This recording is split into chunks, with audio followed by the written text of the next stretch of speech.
In this lecture series, we'll be learning about the conformations of cycloalkanes, and in particular of cyclohexane. The key to understanding why cyclohexane adopts different conformations is understanding the strain that's present in cycloalkanes. Remember that the ideal bond angle for sp3 hybridized carbons is 109.5 degrees. In cycloalkanes, the bond angles are forced to deviate from that ideal 109.5, and that leads to angle strain. We see here that cyclopropane has very small bond angles, and to build it with our model kit even is a challenge. So cyclopropane has a very large degree of angle strain. Cyclobutane has 90-degree bond angles and also has a significant amount of angle strain. Cyclopentane, however, comes very close to the ideal with bond angles of 108 degrees, and so cyclopentane has very little angle strain.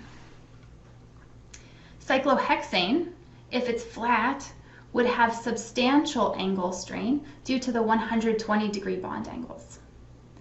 But cyclohexane and larger rings end up bending in order to relieve angle strain.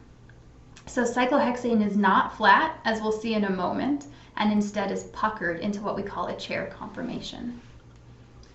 The smaller rings, however, aren't able to bend, and so they experience a substantial amount of angle strain. Cycloalkanes also have torsional strain. Remember that torsional strain arises from the eclipsing interaction of neighboring groups. And we saw these in Chapter 3 when we discussed the conformations of alkanes and Newman projections. When possible, cycloalkanes will pucker in order to relieve some of this torsional strain. And we can see that with cyclobutane. Cyclobutane has a substantial amount of torsional strain due to these eclipsing hydrogen interactions. But the structure can pucker in order to relieve that strain. Okay, finally, cycloalkanes experience steric strain. And here this is the interaction of groups that are separated by 3 or more bonds but are very close in space. And we'll see some examples of this later in this video.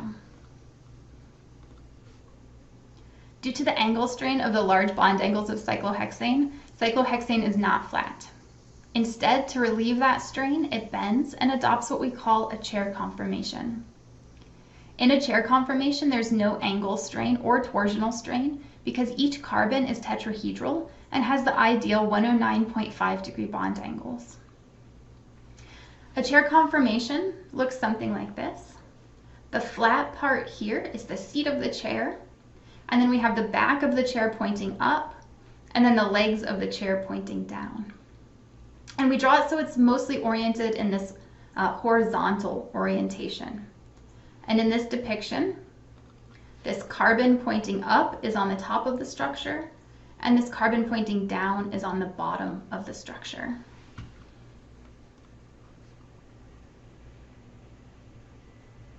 In this drawing, the bond closest to you is indicated in red here, and the one furthest from you is also indicated in red here as a back carbon-carbon bond.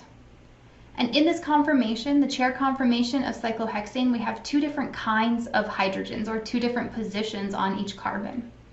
We have the ones that are pointing straight up or down. I'm drawing those in red here. And then we have those that are pointing out around the edges, and I'll draw those in blue. The red ones, the straight up and down positions, we call axial groups, or here axial hydrogens.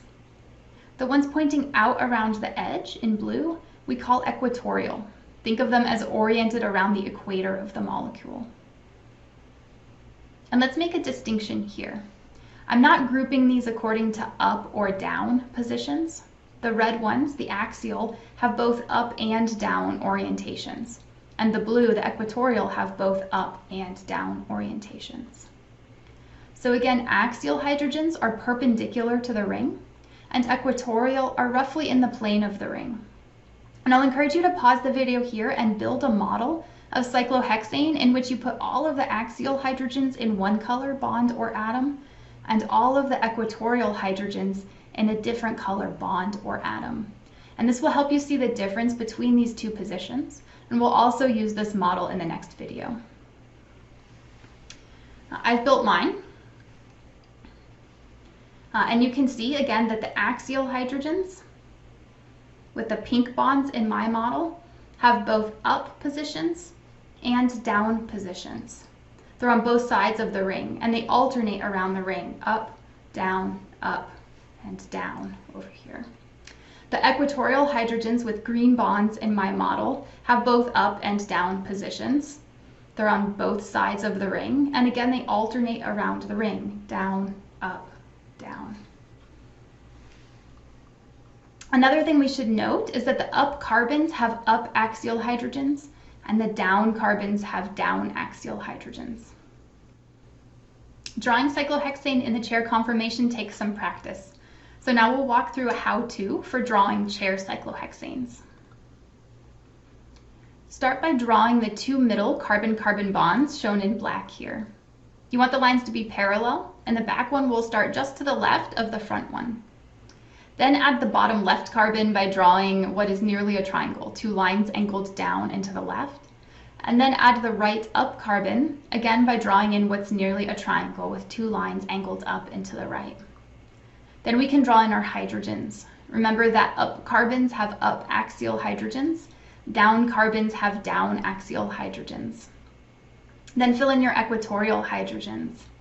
If a carbon already has an up axial hydrogen, then the equatorial hydrogen must be down.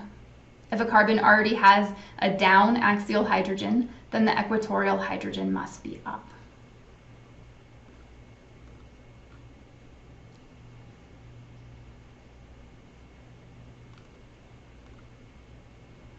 Let's end this video with a concept check question. For each structure below, identify if each substituent is in the axial or equatorial position. In the beginning, you may find it helpful to draw in all of the hydrogens in order to help you identify the axial and equatorial positions. So we'll do that here. I'm drawing the axial hydrogens in red. And remember that up carbons have up axial hydrogens and down carbons have down axial hydrogens. In the first example, both the fluorine and the tert-butyl group are in the equatorial positions.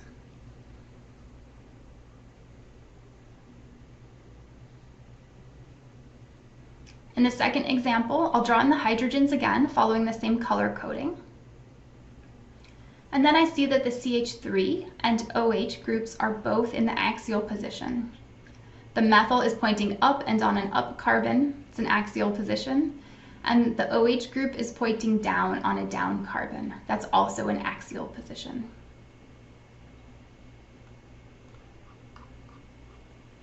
In the third case, I have one axial group, the chlorine, pointing down, and one equatorial group, the ethyl group, also pointing down.